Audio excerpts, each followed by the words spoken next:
Shalom, shalom, shalom.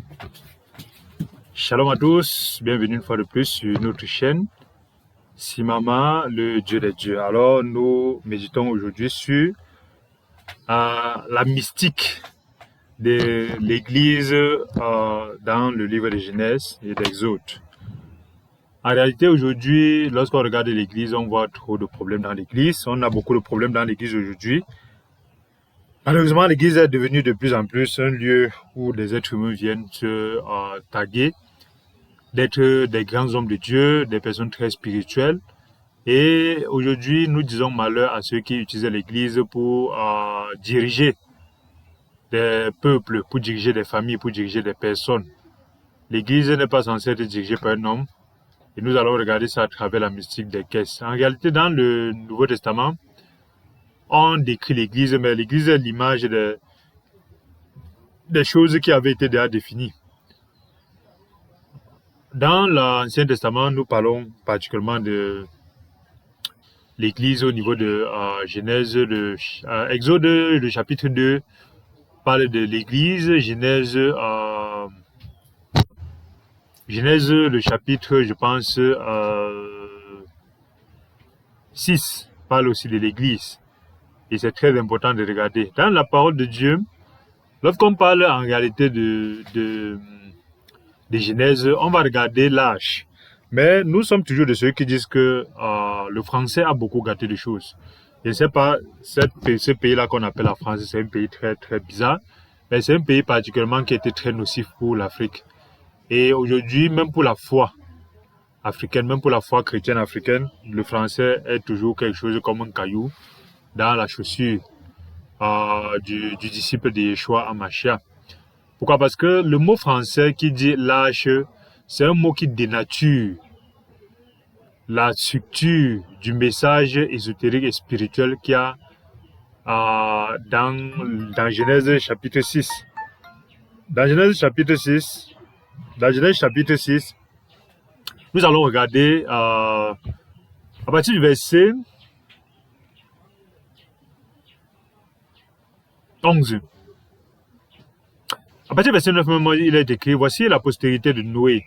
Noé était un homme juste et intègre dans son temps. Noé marchait avec Dieu. En réalité, juste et intègre ici, le mot hébreu c'est tamim. Ce n'est pas juste intègre par rapport au fait qu'il faisait le bien, mais c'est génétiquement. Ça veut dire que génétiquement, plus qu'à l'époque de Noé, les êtres humains, Satan ayant vu la nouvelle créature qui a été créée par Dieu, est tombé de jalousie et ces anges déchus qu'on appelle les Ben Elohim, ils sont descendus et ils ont couché avec les filles de l'homme qui étaient intègres et ça fait des hybrides. Et ces hybrides-là, c'est ce qu'on appelle les Néphilim qui étaient des demi-dieux et des moitiés anges, moitié humains.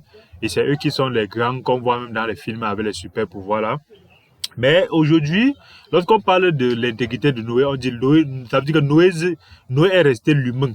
Il était presque, on peut dire, le seul humain parmi tous ces mélanges-là. Chacun avait, même si ceux qui avaient la forme humaine avaient tout le sang qui était mélangé, mais Noé était encore intègre parce qu'il était encore avec toute la génétique humaine. On dit, il a engendré 3 fils, Sem, Cham et Japheth. En réalité, pour nous, Africains, c'est très important de comprendre la parole de Dieu. Pourquoi? Parce que quand aujourd'hui on vient nous dire que la Bible a été envoyée par le blanc, est venue par le blanc, ainsi de suite, le blanc c'est l'un des plus nuls. Quand on dit le blanc, même le peuple, c'est pour ça que le peuple occidental c'est un peuple l'un des plus mal cotés dans les choses de Dieu, parce que c'est un peuple fondamentalement, ce sont des non-partants, ce sont des gens qui ne connaissent. Humainement, ils ne sont pas bénis d'une très grande intelligence. Ils ne sont pas bénis naturellement, ils ne sont pas bénis d'une culture assez profonde. Parce que quand on regarde même leur culture, ce sont des gens qui, jusqu'à hier, ils chient encore au sol, dans leur rue, tout ça. Et on peut voir au moins que quand on compare la civilisation, par exemple, de l'Asie, les Chinois, les Indiens, lorsqu'on compare ça avec les Européens, on voit que hier, les Européens ont en fait arrivé à faire que quand tu as tel songe, on te brûle, on dit que tu es sorcier, tout ça. Ce sont des gens assez incultes, mais avec la révolution scientifique et industrielle, ils ont pris de l'ascendant sur les autres peuples et bon, avec l'esclavage aussi. Mais c'est même pas de ça qu'il s'agit. Nous parlons aujourd'hui du fait que l'Africain, quand il se positionne dans les choses de Dieu, il se positionne comme un suiveur du blanc, alors qu'en réalité, l'Africain est le descendant de Cam. Cam, C'est de ça que vous devez voir aujourd'hui les jeunes disent que je suis Kamite, je suis Kamite. Ils disent qu'ils sont Kamites comme ça parce qu'en fait, ce sont les descendants de Kam. Parce que Kam, en réalité, c'est le second fils de Noé. Et Noé est donc une personne qui a... Je vais parler juste de Kam, pourquoi pas, c'est ce qui m'intéresse en tant que moi, noir africain. Et Kam a eu 3 fils. Il a eu 3 fils. Bon, non, Kam a eu 4 fils. Kam a eu 4 fils, mais le 4e, c'est Canaan. Canaan ou Kenan. C'est vrai que le français a encore appelé Canaan, mais c'est Kenan. Comme ça, vous avez entendu aujourd'hui quelqu'un dire Kenan. Kenan, c'est Canaan. Son premier fils, je ne vais pas citer forcément par ordre, mais son premier fils était à Couche. Couche, c'est le peuple éthiopien. Couche, c'est les Éthiopiens. Donc, les Éthiopiens sont les petits-fils directs de Noé. Le deuxième fils, c'est Mishraïm. Mishraïm, c'est l'Égypte. Tous les fils de Kam sont les peuples africains de base. Les peuples africains de base, il y a les peuples éthiopiens, ce qu'on appelle les Nubiens. Il y a le peuple égyptien, ce qu'on appelle les Égyptiens, et c'était d'abord des Noirs. Ils sont venus de chez leurs frères en Nubie, ils sont montés. C'est pour ça qu'on dit la haute Égypte, c'est plutôt en bas vers la Nubie, et la basse Égypte, c'est plutôt en haut là-bas. Et malheureusement, comme la terre est plutôt inversée, l'Afrique, en réalité, l'Afrique du Sud est le début de l'Afrique. Et ça descend. Mais les Blancs, avec leurs histoires, ils sont venus mélanger. L'Afrique du Nord, c'est normalement le bas de l'Afrique. Et l'Afrique du Sud, c'est normalement la tête de l'Afrique. C'est pour ça que quand on dit la basse Égypte, c'est plutôt en bas vers l'Afrique du Nord, alors que la haute Égypte, c'est plutôt plus à l'intérieur. Et c'est donc comme ça qu'en réalité, les Kam, c'est donc notre arrière-grand-père. Il a eu donc Pout, il a eu Couche qui est la Nubie, l'Éthiopie. Il a eu Mishraïm qui est l'Égypte. Et il a eu Pout, c'est ce qu'on appelle aujourd'hui l'Afrique du Nord. L'Afrique du Nord avant que les musulmans ne viennent avec leur désordre qu'ils ont fait là. L'Afrique du Nord, c'est de là qu'il y avait par exemple Cyrène. Quand on dit Simon de Cyrène, c'est un Africain qui a pu aider Jésus, qui a apporté sa croix. Donc, l'Afrique a toujours été fondamentalement le centre du plan de Dieu dans toutes choses. C'est pour ça que même à la croix, c'est l'Africain qui a aidé Jésus à porter la croix. Ce n'est pas un Chinois, ce n'est pas un Asiatique, ce n'est pas un Blanc, ainsi de suite. Mais les Africains sont devenus tellement déphasés et découpés de leur histoire qu'ils sont arrivés à un niveau où on leur parle de Jésus-Christ comme si c'est le Blanc qui est venu les apprendre. Même Paul, c'est Paul qui parlait de Jésus-Christ au Blanc là-bas, et ainsi de suite, et il ne connaissait même rien dans tout ça. Alors que longtemps avant que Paul n'aille là-bas, très très longtemps avant, l'unique Éthiopien était déjà allé annoncer l'évangile et le travail de Christ. Lorsqu'on regarde dans Actes chapitre, je pense 8 ou 9, c'était la main droite de Candace. Candace qui est la reine d'Éthiopie. Et c'est lui qui est allé donc prêcher l'évangile là-bas. Et on peut voir donc que beaucoup, l'église copte en Égypte a été implantée longtemps avant ces trucs-là. Et ça veut dire que l'église copte en Égypte, Marc qui est mort en Éthiopie, et tout ça, l'église, par exemple, chrétienne éthiopienne est là depuis des milliers d'années. Mais bizarrement, des frustrés vont venir dire que non, c'est hier que le Blanc est venu avec la parole de Dieu en Afrique. Et tout ça, l'Africain aussi est derrière, il comprend. Donc, je vais dire que Noé, en réalité, c'est notre grand-père par rapport à son fils Kam. Mais revenons par rapport à la mystique de la caisse et de l'Ancien Testament. Quand on continue dans le livre, on nous dit que la terre était corrompue devant Dieu et la terre était pleine de violence. Vous voyez, c'est moitié ange, moitié truc là. Chacun est fort, chacun est costaud. Ils n'ont plus besoin de Dieu. Pourquoi pas? Ils se sentent dedans. Surtout qu'ils sont venus avec l'esprit des anges déchus. L'esprit de nous n'avons pas besoin de Dieu. Et nous voyons que le monde devient de plus en plus ça aujourd'hui. Mais on dit, verset 12, nous sommes en Genèse 6, verset 12, il dit, Dieu regardait la terre, voici, elle était corrompue, car toute chair était corrompue, toute chair avait corrompu sa voix sur terre. Alors Dieu dit à Noé, en fait, même on dit Noé, c'est encore en français, c'est Noah.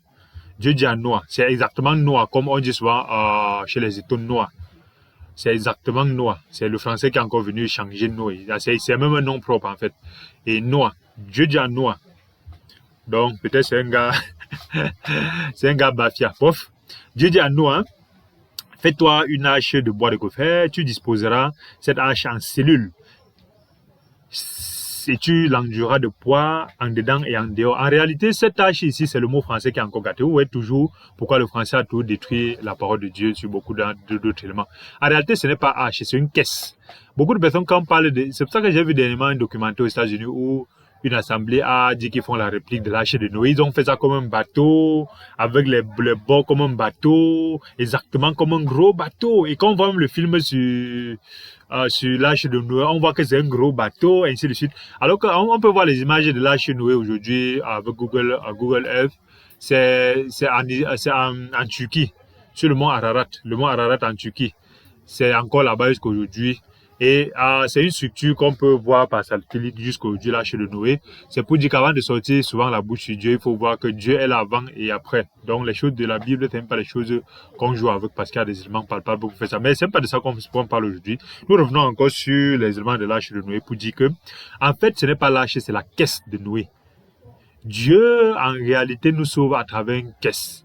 Et quand vous regardez la caisse spirituellement, celui qui peut voir l'église. L'église, c'est une caisse.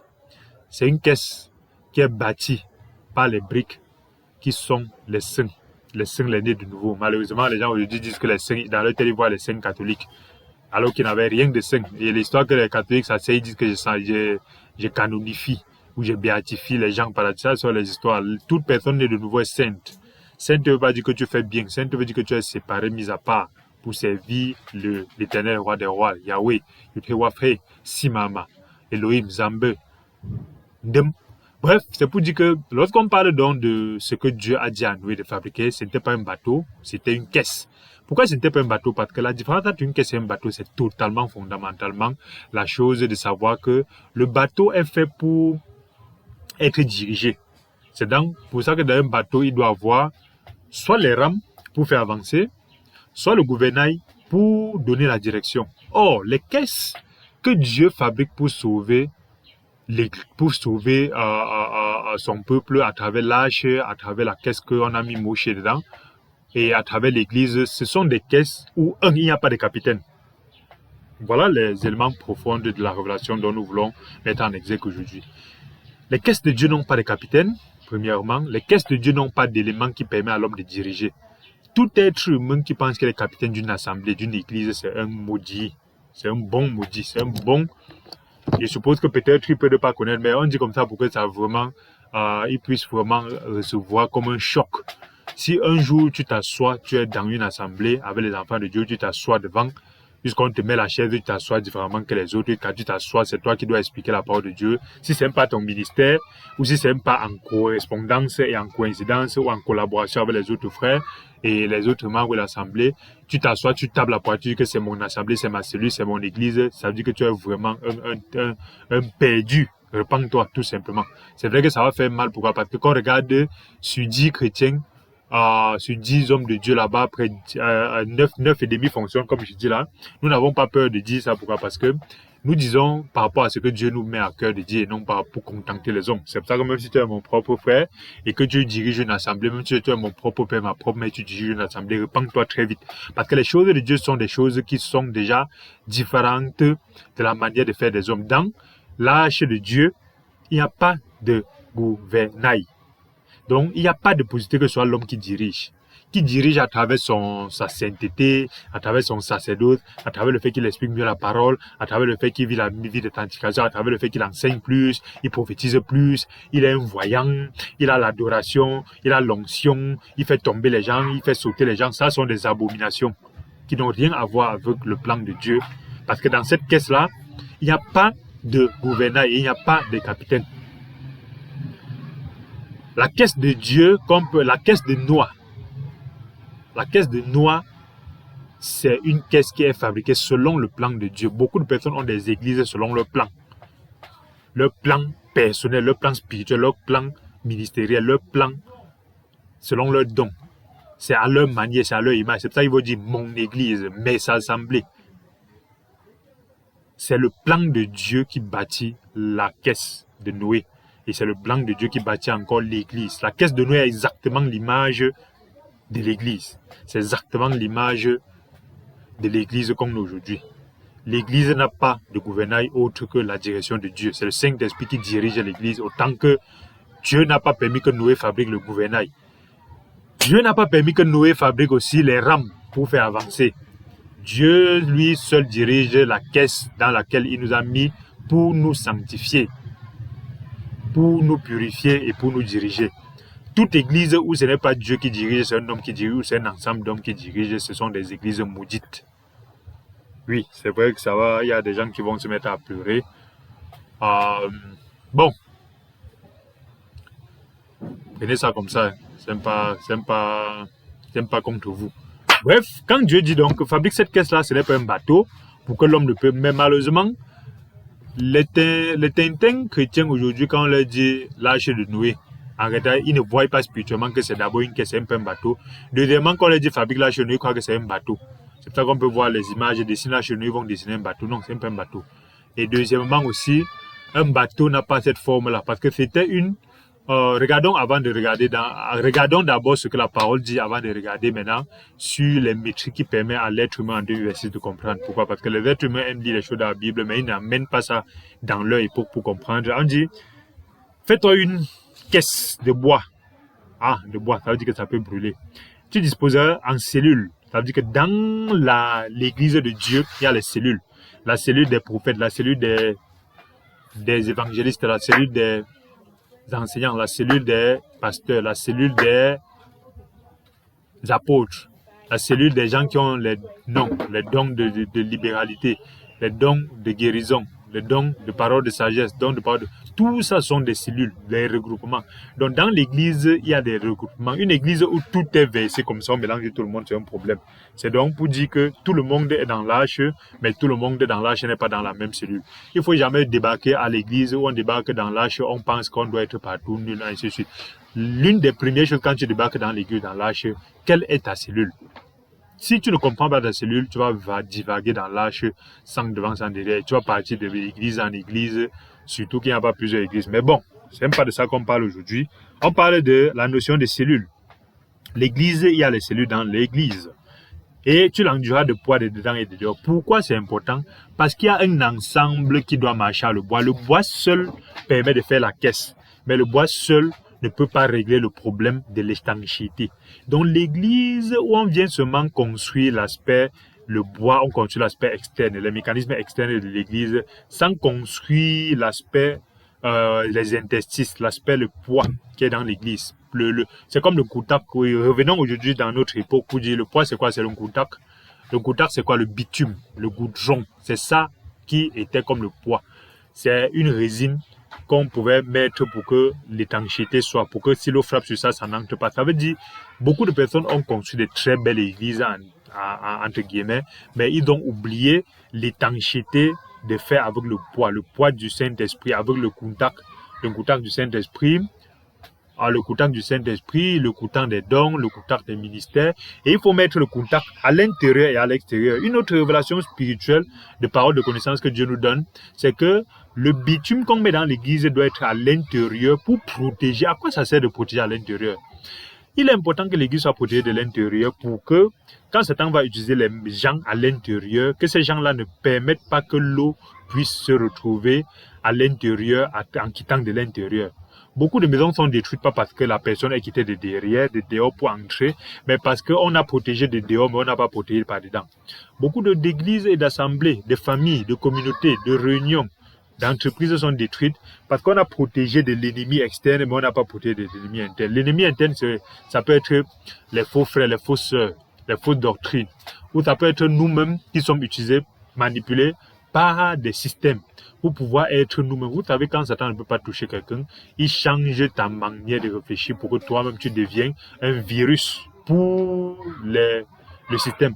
C'est pour ça qu'il pirate donc un espion à l'intérieur. Tu deviens l'espion à l'intérieur. Donc, le poids à l'intérieur, pourtant l'eau est plutôt à l'extérieur, c'est pour protéger l'église et le bateau de ceux qui sont à l'intérieur. Très très important. Amen. Donc, ainsi soit-il. Aussi, il faut enduire l'église à l'extérieur pour protéger l'église de quoi?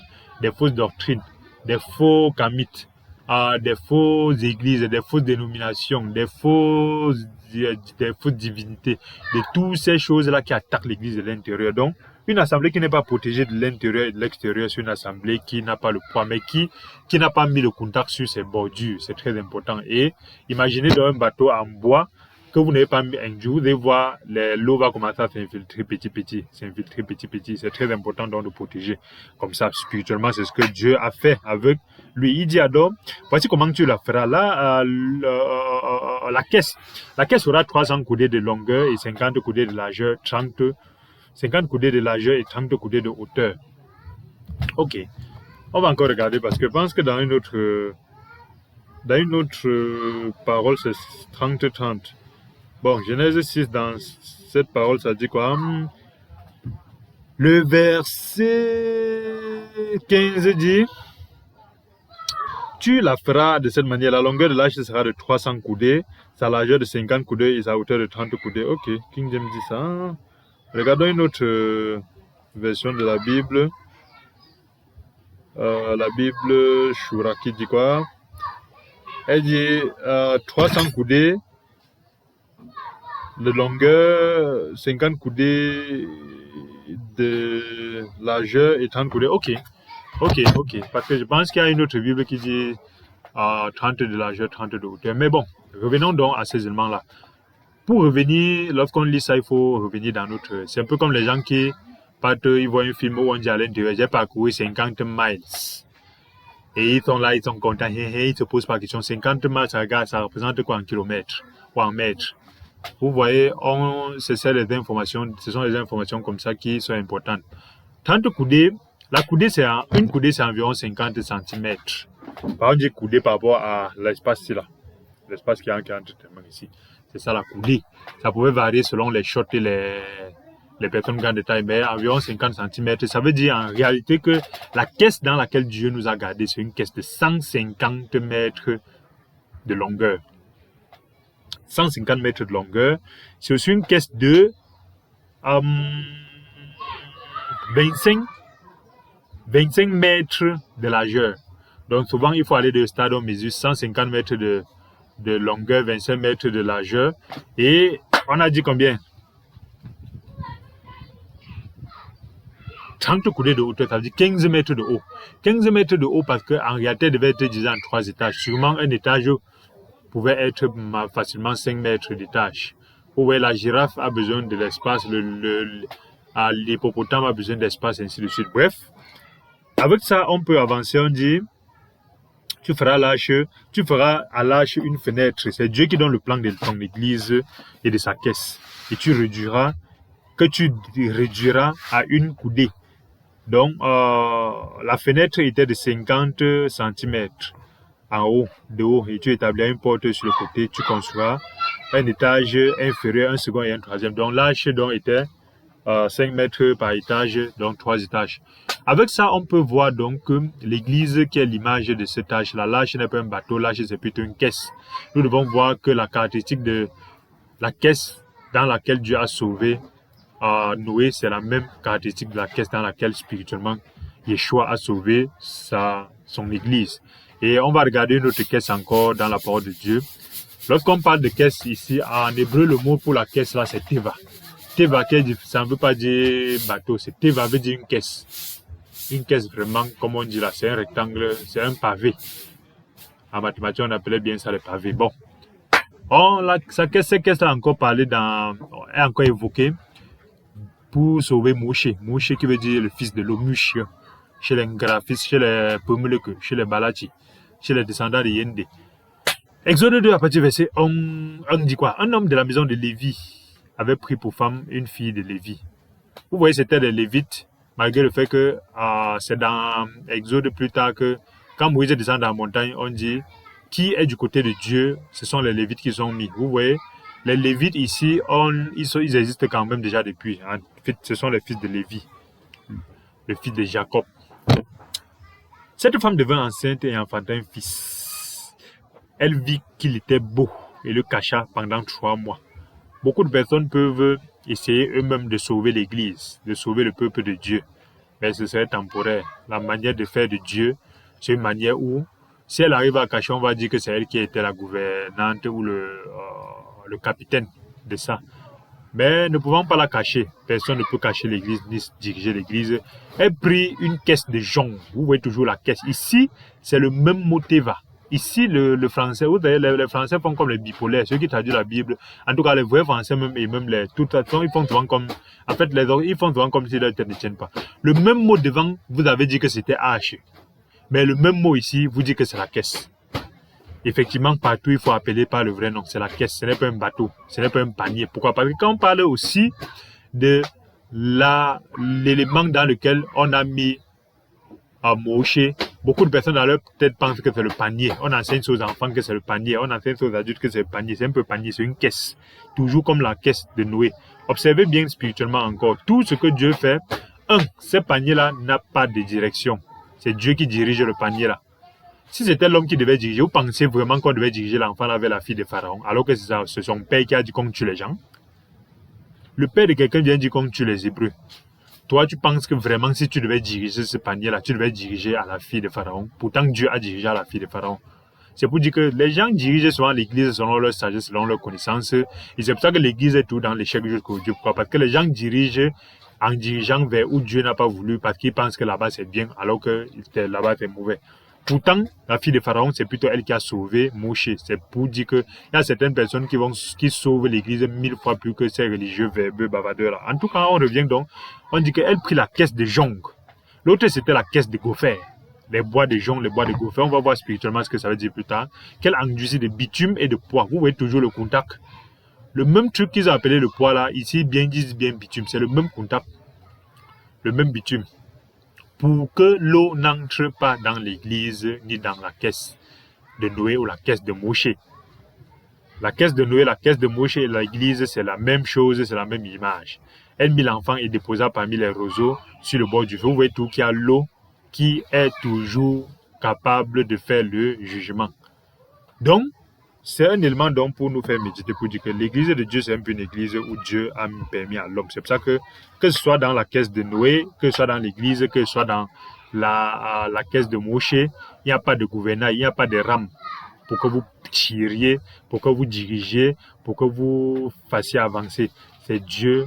Le miracle pour un disciple de Yeshua, c'est lorsqu'il arrive à laisser Dieu faire avancer la caisse dans laquelle il nous a mis. La caisse de ton travail, la caisse de ta famille, la caisse de ceci. Est-ce que c'est la passivité? Non. Mais c'est laisser la direction à celui qui connaît mieux nous diriger. Shalom et